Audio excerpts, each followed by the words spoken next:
Saindo de Montevidéu e tentando mostrar por que é que o Veiga, aqui no campinho,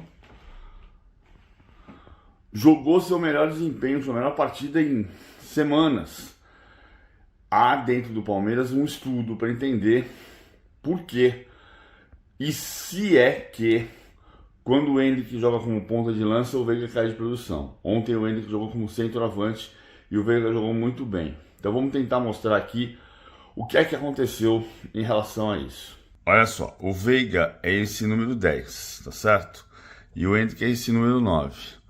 Então, quando o Endrick joga de centroavante e o Lopes joga na frente, o Veiga e o Endrick disputam mais ou menos o mesmo espaço entre quem se aproxima do centroavante.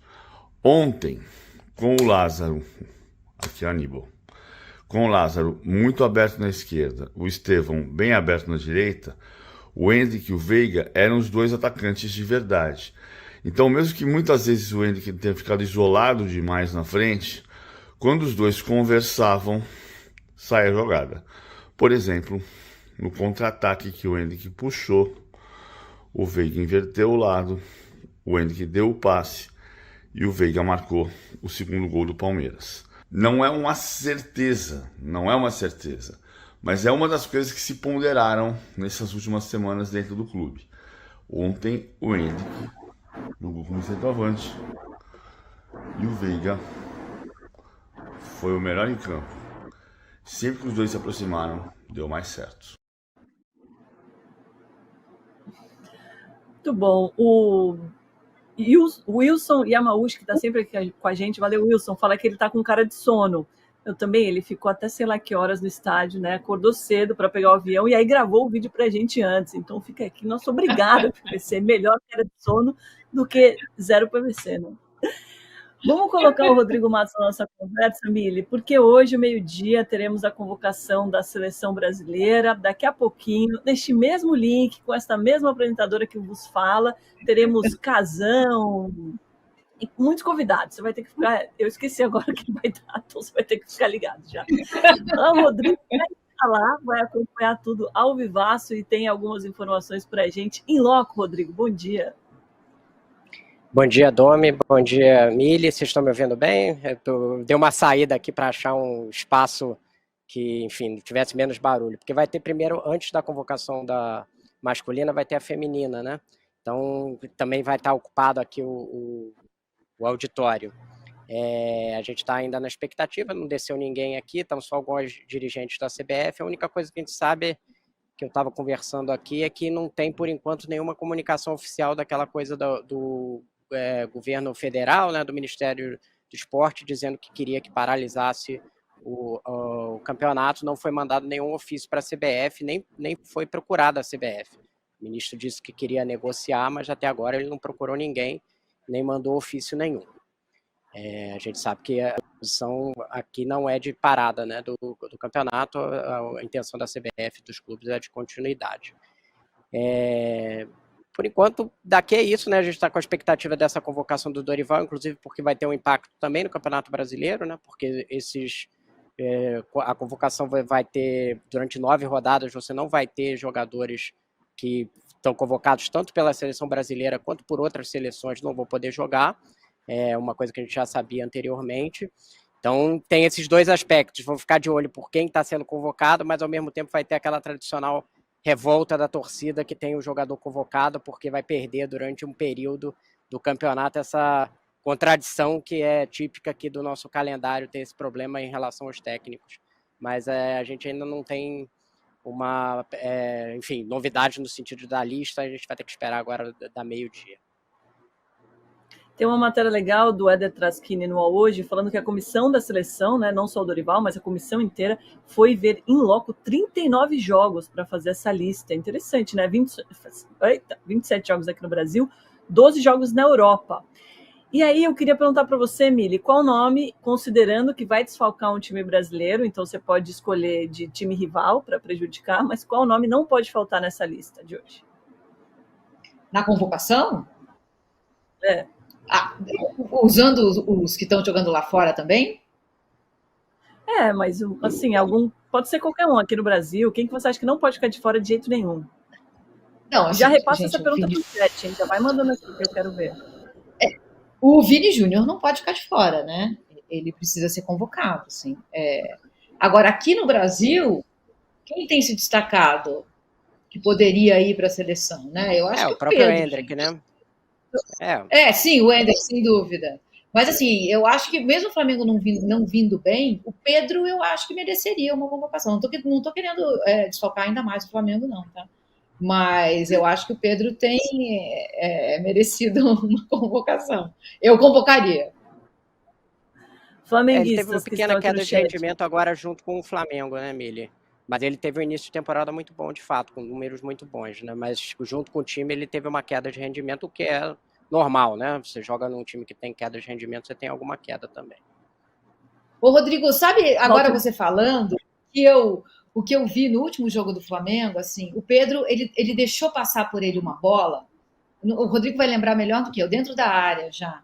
Foi um lance tão maravilhoso, tão bonito de ver a inteligência do jogador dentro da área, de um homem-gol.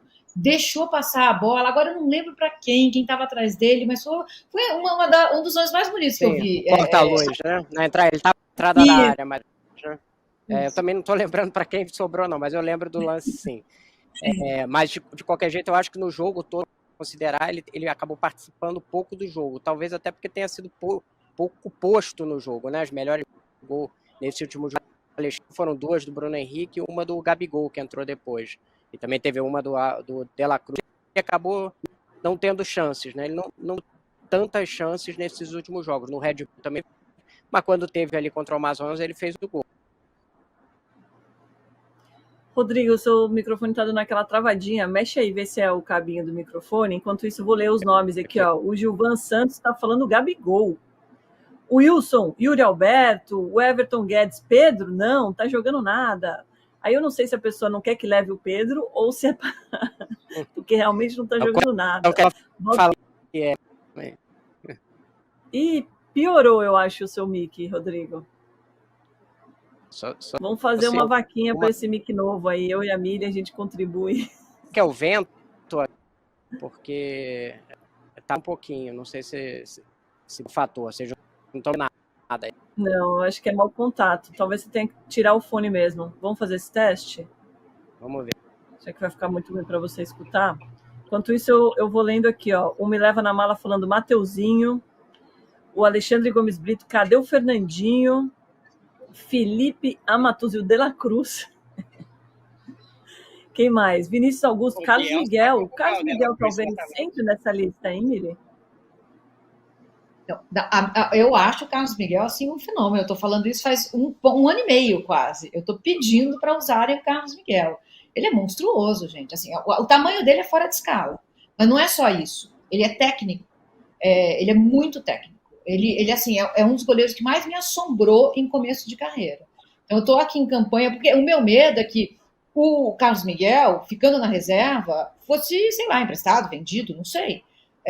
E não aconteceu, né? Ele está jogando. Então, estou torcendo para que ele continue, assim, mas eu acho ele assombroso. O Elton Carvalho falando que é o problema do Osmar Contato. Muito bom, não conhecia essa, vou usar. Vamos rodar a vinheta do nosso quadro de finanças, Miri, porque sexta-feira a gente tem esse quadro belíssimo que o Rodrigo faz com muito carinho para a gente tentar entender melhor o balanço dos clubes e como isso vai mudar o posicionamento esportivo dos clubes, né? Então, por favor, Amanda, roda a vinheta.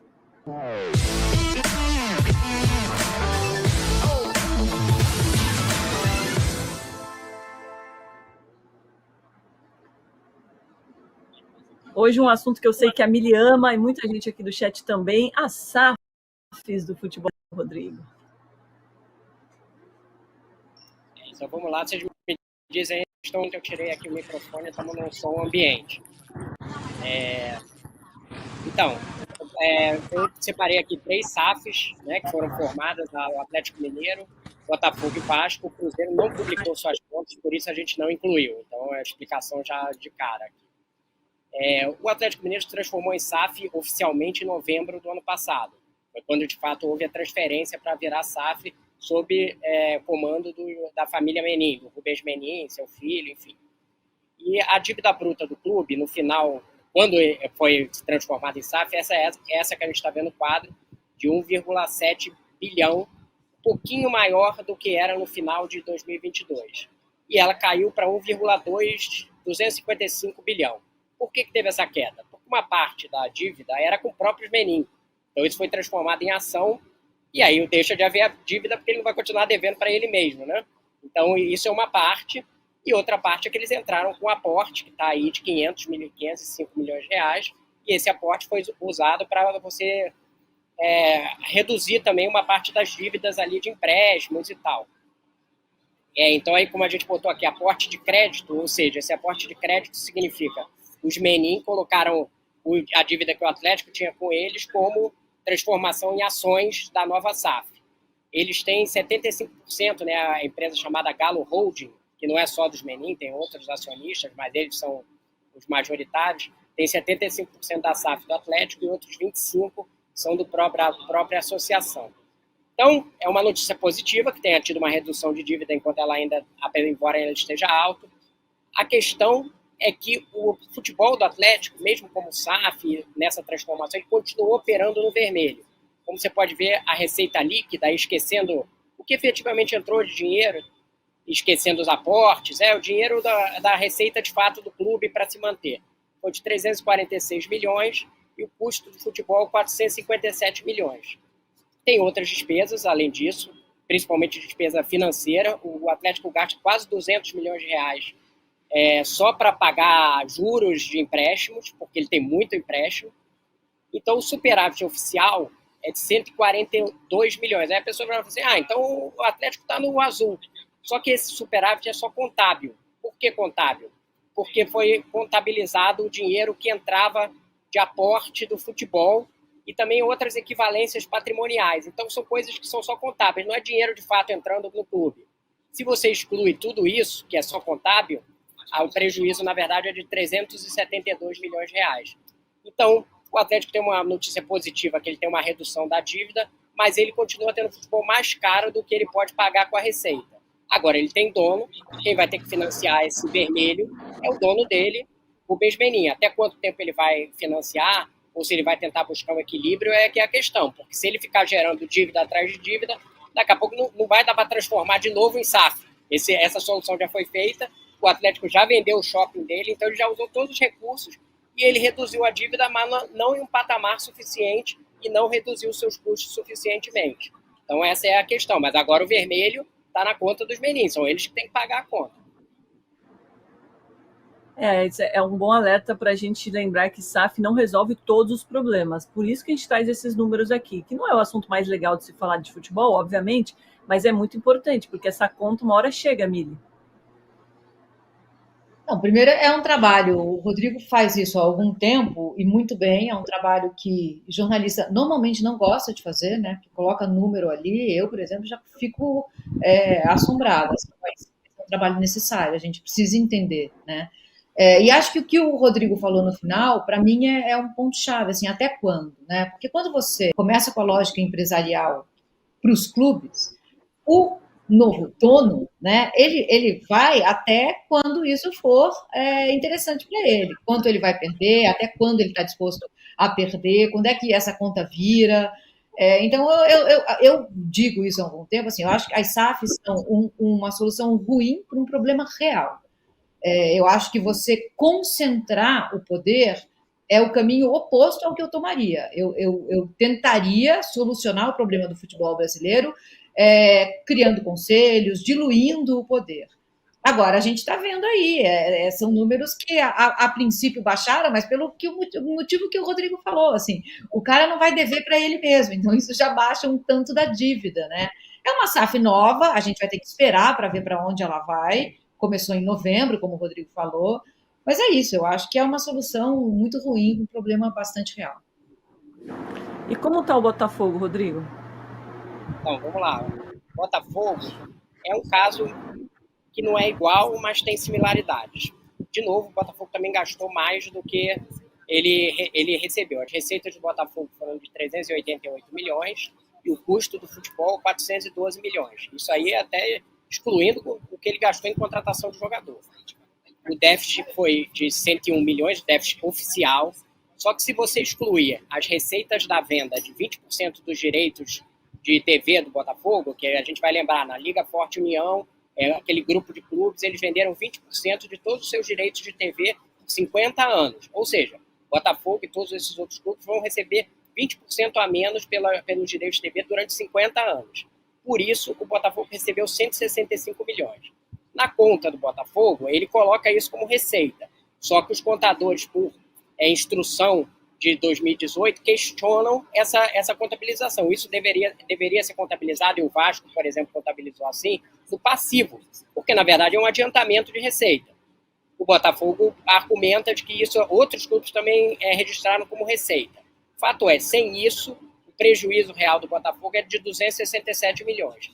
E nos 2 anos de SAF do Textor, ele teve um prejuízo de em torno de 515 milhões. Ou seja, o time do Botafogo é muito bom, é claro que a torcida fica animada, o empresário americano está colocando dinheiro, mas a verdade é que não se sustenta pela receita gerada pelo clube, esse time que o Botafogo tem hoje. O Botafogo teve um aumento de receita significativo, então tem méritos na gestão do Textor na melhora de receitas. A receita do Botafogo era de 150 milhões, mais ou menos, e passou para 388 milhões. Claro que tem a ver com a empolgação da torcida, Campeonato Brasileiro, enfim, essas coisas. Mas ele tem méritos nessa gestão de aumento de receita. Só que insuficiente para pagar esse futebol. E aí, de novo, até quando o dono vai querer ficar botando dinheiro a fundo perdido para ficar bancando um time que é mais caro do que ele consegue de receita? E aí, nas dívidas, ele tem uma redução da dívida de clubes. Desculpa, Mili, só para concluir. Da dívida do Botafogo Associação, que é de 148 milhões. O que é isso? RCE são as dívidas trabalhistas, dívidas cíveis, dívidas fiscais. Eles começaram a pagar um pouco, não foi completamente regular o pagamento sempre, mas pagaram uma parte. Só que, dentro da própria SAF, aumentou a dívida, porque o Textor fez um empréstimo no nome do Botafogo e o dinheiro foi para ele e para o clube belga. É um empréstimo de 340 milhões de reais, feito com a XP Investimentos, e esse dinheiro foi destinado ao grupo do Textor, não ao Botafogo. Esse dinheiro não ficou no Brasil. Ele saiu em nome do próprio Textor e saiu em nome do clube belga. Pelo documento, o Textor diz que vai pagar de volta, vai dar esse dinheiro de volta para o Botafogo e o Botafogo vai pagar o empréstimo. E que a garantia é dele. Então, ele tem essa argumentação dentro do próprio documento financeiro do Botafogo. Mas, no final do ano, o Botafogo tinha uma dívida de 340 milhões para financiar o resto do grupo do Textor. E o Botafogo SAF, que acabou de ser criado, não pagou parte dos impostos. Quer dizer, foi criado isso para regularizar o que tinha anteriormente e ele não teve um aumento de quase 100 milhões da dívida de impostos do Textor. Inclusive, quando eu mandei essas perguntas para o Botafogo, eles ficaram meio irritados porque eu questionei da moralidade de você não pagar imposto e ficar investindo em jogador.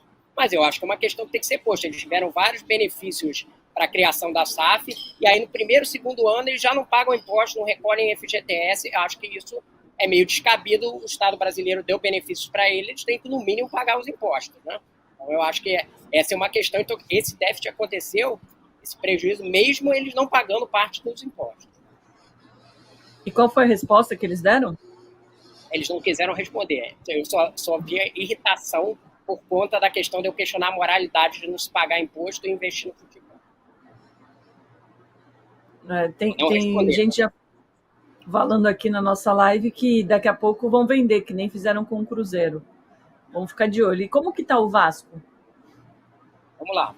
O Vasco é a conta que não... É assim, receita líquida 345 milhões, custo do futebol 342 milhões, e o prejuízo é o que está registrado do Vasco mesmo, 123 milhões, ou seja, também operou em déficit, porém, tem que fazer uma ressalva em relação ao Vasco, que ele não registrou as receitas da venda dele de Liga Forte Futebol como receita, não registrou esse dinheiro ganho, ele registrou no passivo, ele ganhou 148 milhões, mas registrou no passivo, ou seja, como um adiantamento. Então, o déficit do Vasco é, de fato, esse de 123 milhões, também está operando no vermelho. Mas o Vasco teve aí você está dizendo, a dívida líquida do Vasco aumentou de 781 milhões para 697 milhões. Você vai dizer, mas aumentou. Aumentou porque esses adiantamentos estão registrados como dívida. Se você considerar a dívida histórica, o Vasco teve uma redução de dívida. de 120 milhões. Pode-se dizer que das três, a do Vasco é um clube que não está perto do equilíbrio, mas que não gastou tanto além do que deveria. Ainda está um prejuízo considerável, se você olhar, mas tem alguma redução de dívida. Eu acho que o problema do Vasco não é nem só o que está nas contas, é o fora das contas. Porque a 777, que é a dona do Vasco, hoje está sendo acusada de fraude numa ação nos Estados Unidos. O credor da 777 está cobrando 3 bilhões de reais numa ação americana. A fraude é porque a alegação de que eles apresentaram como garantia ativos que não estavam livres, ou seja, quando você pega um empréstimo, você oferece uma garantia, tipo a sua casa, só que a casa não existia, ou não pertencia a 777, ou eles já tinham dado como outra garantia. Então, eu acho que a questão do Vasco não é nem exatamente o que está no balanço, que ainda é uma operação no vermelho, como as outras, então as 3 SAFs estão no vermelho, mas o problema dela é mais fora do balanço, que a dona do Vasco tem um grave problema de saber se ela vai ser viável a longo prazo, né, a 777.